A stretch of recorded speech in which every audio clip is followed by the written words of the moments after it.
Testing. Can you hear me now? Thank you all for coming to today's performance of Cinderella, put on by the LEEP program. We're so glad you're here to join us. There will be opportunity towards the end for audience participation, but until then, please remain in your seats. We hope you all enjoy today's performance of Cinderella.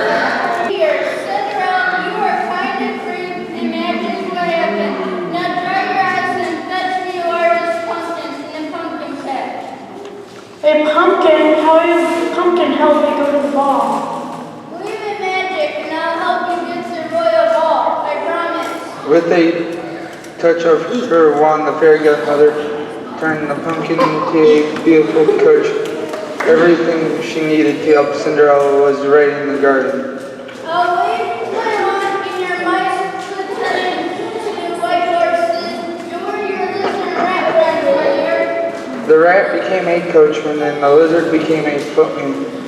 Cinderella was amazed and so happy, and she looked down at her clothes. Not to worry, my dear. Believe in magic.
With a wave of her wand, the fairy godmother made Cinderella's rags into the most beautiful gown.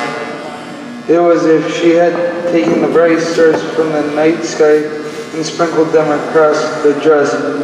Upon her feet were dainty slippers made entirely of glass. Now you're ready to go to the ball, but please remember, dear, the magic lasts only until midnight. When the clock strikes 12, the coach turns back into a coach. Pumpkin forces back to life, the coach into a rat, and the footman to a lizard. Your beautiful gown will become a rag. Leave the ball before midnight. Do not forget. I promise to thank you for your godmother.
The coach carried Cinderella quickly to the ball. When Cinderella entered the ballroom, everyone stopped dancing, talking, and stared at the beautiful girl in the splendid gown. Word spread quickly that an unknown princess had arrived. The prince saw Cinderella enter the ballroom and was amazed by her loveliness.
Just then, the clock begins to strike midnight.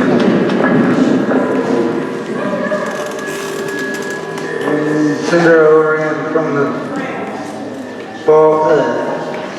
from the room. As she ran, she lost one of her slippers. Cinderella made it past the castle gate when the clock struck midnight. She was dressed again in rags and walked home sadly. Meanwhile, back at the castle.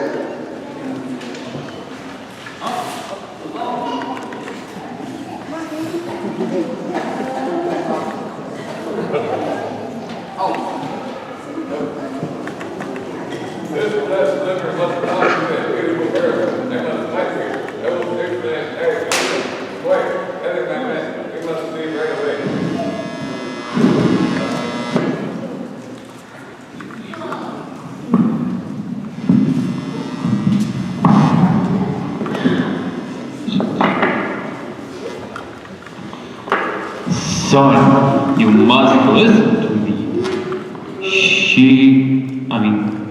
This girl is not worthy of your love. She is a peasant girl. You must marry a princess to protect our kingdom. I will not have you search for this peasant. I know the girl that lost the slipper both my heart. I must find you. Father, please understand. I will make her my princess, and together we will rule the kingdom of Titan. Son, as you wish. If she is as kind and beautiful as you say, then go and find her. Bring her back to the king. Bring her back to the palace.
The prince searched the kingdom for that entire day, looking for the lady who fit the glass slipper. The last house they stopped at was Cinderella's.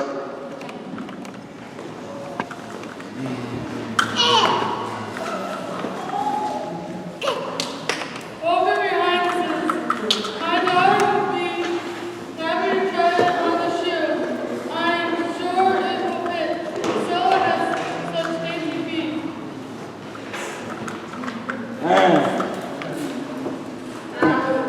Gisela, try again. Squeeze. Are there any other young ladies in this house? Look at Cinderella. While she works in the kitchen, the slipper was never fit her. Who is that lovely girl sitting in the garden? I must go with her. We must try on the slipper. That's just Cinderella. The prince recognized Cinderella.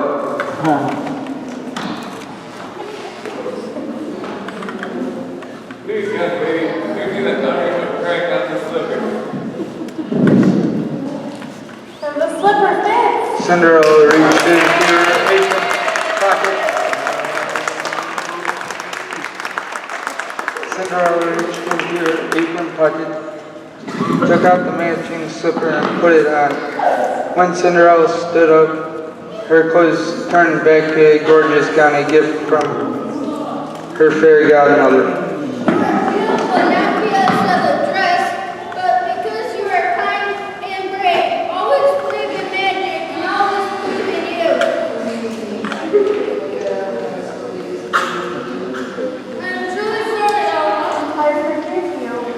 Cinderella hugged the prince, and the two of them left in his magnificent coach to go back to the palace. At the palace, Cinderella met the king.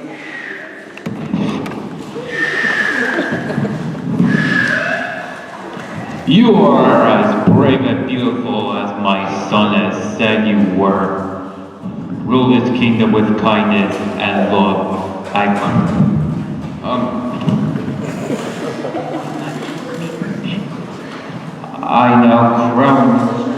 I now crown you princess of the kingdom.